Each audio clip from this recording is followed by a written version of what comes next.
Hello, I'm Chef Raphael, and today we're going to show you how to keep pancakes from sticking to a pan. Because nobody likes burnt pancakes, we're going to show you some easy ways to keep them from sticking.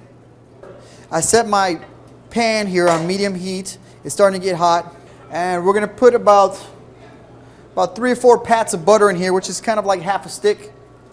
And swirl that around the pan. About a half a cup of batter in the very center.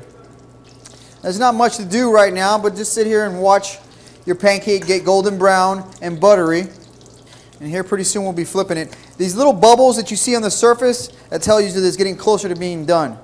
When they start spreading all through the pancake, you'll know it's about time to flip it over. A nice pancake, it's going to have nice golden crisp edges. When you flip it over, you'll see, and it'll have a nice ring around the edge as well. So now it's almost done, but I'm going to take it off the heat and let it rest and let it finish cooking, because you're working with butter here. And when you're working with butter, you can just take it or turn the heat off. It can burn, and you don't want the center to be raw. Remember, this is a pancake, so just like a cake, the center has to cook all the way through.